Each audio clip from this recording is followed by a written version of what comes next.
नमस्कार दोस्तों, मेरा नाम है विवेक और आप देख रहे हैं एग्ज़ाम से हेड यूट्यूब चैनल। जैसा कि आपको पता ही है कि हम अपने चैनल पे आपको डेली 2 वैकेंसी के बारे में बताते हैं, जिसमें कि पहली वीडियो सुबह 10 बजे आती है और दूसरी वीडियो दोपहर में 3 बजे। तो अगर आप चैनल पर पहली बार आए हो और सरकारी नौकरी की तलाश में हो तो तुरंत आप इस चैनल को सब्सक्राइब कर सकते हो। बात करें दोस्तों आज की गवर्नमेंट जॉब की, तो आज की गवर्नमेंट जॉब बहुत ही कमाल की रहने वाली है। इस गवर्नमेंट जॉब में दोस्तों बस खूबियाँ ही खूबियाँ हैं। अगर मैं कुछ मेन पॉइंट्स बताऊं तो यहाँ पे कंपटीशन काफ़ी कम रहेगा। ये तो हो गई आपकी पहली खूबी। दूसरी खूबी ये है कि यहाँ पे फॉर्म भरने की फ़ीस बहुत कम है, गरीब से गरीब बच्चा इस फॉर्म को भर सकता है। तीसरी सबसे बड़ी खूबी कि यहाँ पे exam centre all India available है, तो आप सभी को अपने अपने राज्य में ही इस वैकेंसी के एग्ज़ाम सेंटर भी मिल जाएंगे। और इतना ही नहीं, यहाँ पे सीटें भी काफ़ी ज़्यादा है और सैलरी भी बहुत ज़बरदस्त है। तो कुल मिला के बस फ़ायदा है। आपका काम है आप वीडियो को एंड तक देखना, क्योंकि इस गवर्नमेंट जॉब की A to Z complete information मैं आपको देने वाला हूँ और साथ ही साथ मैं आपको अप्लाई करना भी सिखाऊंगा। तो चलिए अब बिना देर करे वैकेंसी के बारे में जानना शुरू करते हैं। तो दोस्तों जिस वैकेंसी के बारे में मैं आपको बताने वाला हूँ ना, ये आपकी स्टेट गवर्नमेंट जॉब नहीं है, ये है आपकी सेंट्रल गवर्नमेंट जॉब। क्योंकि ये गवर्नमेंट जॉब निकाली है CISF ने। CISF का नाम तो आपने सुना ही होगा, और अगर सुना है तो कमेंट करके मुझे उसकी फुल फॉर्म बताना और गूगल से चीटिंग मत करना। तो CISF के अंदर यहाँ पे बम्पर भर्ती निकाली गई है। आवेदन यहाँ पे काफ़ी पहले से स्टार्ट हो चुके हैं और अब आप पे सिर्फ 4 दिन का टाइम है। जी हाँ, यहाँ पे 3 अप्रैल इसकी लास्ट डेट है। 3 अप्रैल तक आप इस वैकेंसी में अप्लाई कर सकते हो। हालांकि बिल्कुल चिंता मत करो, अप्लाई करना मैं आपको सिखा दूंगा। टोटल पोस्ट की बात करें तो सीटें काफ़ी अच्छी है, 1161 यानी 1161 यहाँ पे टोटल सीट्स हैं। और एग्ज़ाम की डेट वैसे अभी इन्होंने अनाउंस नहीं करी है, लेकिन मेरे अकॉर्डिंग जून मंथ में आपका एग्ज़ाम भी हो सकता है। तो चलिए आगे बढ़ते हैं और बाकी जानकारी लेते हैं। बात करें दोस्तों क्वालिफिकेशन की, तो यहाँ पर कोई भी 10वीं पास, अगर आप 10वीं पास हो ना तो आप यहाँ पे कांस्टेबल ट्रेड्समैन के लिए अप्लाई कर सकते हो। बच्चे कंफ्यूज रहते हैं कि सर क्या ITI चाहिए? तो देखिए ITI यहाँ पे ज़रूरी नहीं है, मैंडेटरी नहीं है। अगर आप पे ITI है तब आपको प्रेफरेंस दी जाएगी। हालांकि अप्लाई आप बिना ITI के भी कर सकते हो, तो आप बिल्कुल भी कंफ्यूज मत होना। सैलरी अगर मैं आपको बताऊं तो सैलरी काफ़ी ज़बरदस्त है। आप देख सकते हो 21,700 सिर्फ आपका बेसिक पे है, जबकि 10वीं पास को इतनी सैलरी नहीं मिलती। तो 21,700 में जब HRA DA और अदर अलाउंसेस मिल जाते हैं तो आपकी टोटल सैलरी हो जाती है 45,000 पर मंथ। तो बहुत ही बेहतरीन सैलरी है, 10वीं पास के लिए तो गजब की सैलरी है। बाकी चलिए आगे बढ़ते हैं और बाकी जानकारी लेते हैं। आपको याद होगा मैंने अभी स्टार्टिंग में ही बोला था कि इस फॉर्म को गरीब से गरीब बच्चा भी भर सकता है। वो मैंने इसलिए बोला था क्योंकि यहाँ पे फीस बहुत कम है, ठीक है, जो कि काफ़ी अच्छी बात है। जनरल OBC और EWS के जो बच्चे हैं वो 100 रुपये में अप्लाई कर सकते हैं। 100 रुपये आपकी फ़ीस है, ठीक है। वहीं पे SC ST और सभी फीमेल बिल्कुल फ्री में अप्लाई कर सकते हैं, आपके 100 रुपये भी नहीं लगेंगे। तो मेरे हिसाब से तो गवर्नमेंट को इतनी फीस रखनी चाहिए ताकि सबके लिए फॉर्म भरना अफोर्डेबल हो। बाकी चलिए आगे बढ़ते हैं और बाकी जानकारी लेते हैं। अब दोस्तों मैं आपको एज के बारे में बताता हूं, और इसमें आप सबसे ज़्यादा ध्यान देना कि एज काउंट कब से हो रही है। तो देखो यहाँ पे आपकी एज काउंट हो रही है 1/8/2025 से, ठीक है। तो अगर 1/8/2025 को आपकी एज 18 से 23 साल के बीच में रहेगी तब आप इस वैकेंसी में अप्लाई कर सकते हो। तो आज कितनी एज है इस बात से फ़र्क नहीं पड़ता, फ़र्क पड़ता है 1/8/2025 को कितनी एज रहेगी। तो वैसे ये जो मैं आपको एज बता रहा हूँ ना 18 से 23, ये है जनरल कैटेगरी की। अगर आप रिजर्व कैटेगरी में आते हो तब तो आपको रिलैक्सेशन भी मिलेगा। चलिए मैं बताता हूँ।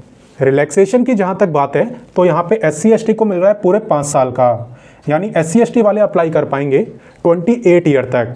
वहीं पे अगर आप OBC कैटेगरी में आते हो तो OBC को मिल रहा है 3 साल का, यानी OBC वाले अप्लाई कर पाएंगे 26 ईयर तक। तो है ना काफ़ी अच्छी बात। तो चलिए आगे बढ़ते हैं। अब दोस्तों मैं आपको बताता हूँ सिलेक्शन प्रोसेस के बारे में, और यहीं पे आपको पता चलेगा कि इसमें कंपटीशन कम क्यों रहने वाला है। दरअसल दोस्तों यहाँ पे एग्ज़ाम से पहले आपका फिजिकल टेस्ट होगा, ठीक है। तो काफ़ी बच्चे तो फिजिकल टेस्ट ही क्वालिफाई नहीं कर पाएंगे, इसलिए एग्ज़ाम भी कम बच्चे देंगे, क्योंकि जो फिजिकल टेस्ट क्वालिफाई करेगा वही तो एग्ज़ाम देगा। अब जब कम बच्चे एग्ज़ाम देंगे तो जाहिर सी बात है कंपटीशन भी कम होगा। यही मेन रीज़न है यहाँ पे कंपटीशन कम रहने का। तो फिजिकल टेस्ट के बारे में मैं आपको एकदम डिटेल में जानकारी दूंगा, लेकिन उससे पहले मैं आपको एग्ज़ाम के बारे में बता देता हूँ। एग्ज़ाम की अगर बात करें तो इसके एग्ज़ाम में कोई भी नेगेटिव मार्किंग नहीं होती। तो सारे के सारे क्वेश्चन आपको करके आने हैं, चाहे आते हो या ना आते हो, अटेम्प्ट तो करके ही आना। ठीक है, टोटल आपसे यहाँ पे 100 क्वेश्चन पूछे जाते हैं और 120 मिनट यानी 2 घंटे का आपको टाइम मिलता है। 100 में से 25 क्वेश्चन होते हैं मैथ के, 25 रीजनिंग के, 25 इंग्लिश के और 25 जीके के। तो बस आपको एक ही एग्ज़ाम क्वालिफाई करना होता है एंड एग्ज़ाम को क्वालिफाई करने के बाद आपका स्किल टेस्ट होता है। अब स्किल टेस्ट में आपको क्या करना होता है वो मैं आपको बताता हूँ। अभी आपको स्क्रीन पे जितने भी टाइप की पोस्ट दिख रही है ना, इनमें से आप किसी भी एक के लिए अप्लाई कर सकते हो एंड जिसके लिए भी आप अप्लाई करोगे उसी से रिलेटेड आपका स्किल टेस्ट होगा। अगर एग्जांपल देके समझाऊं तो मान लो मैंने कुक के लिए अप्लाई कर दिया, तो जब स्किल टेस्ट होगा तो मेरे से कुकिंग कराई जाएगी। अगर मैंने कॉबलर के लिए अप्लाई कर दिया तो जब स्किल टेस्ट होगा तो मेरे से कॉबलर का काम करा के चेक करा जाएगा कि मैं कर पाता हूँ या नहीं। तो यही होने वाला है स्किल टेस्ट में, यानी कि जिस पोस्ट के लिए आप अप्लाई करोगे वही सेम काम आपको करके दिखाना होगा। तो इसलिए उसी के लिए अप्लाई करना जो काम आप कर पाओ। यहाँ पे दोस्तों आपकी हाइट भी देखी जाती है, तो उसके बारे में भी मैं आपको बता देता हूँ।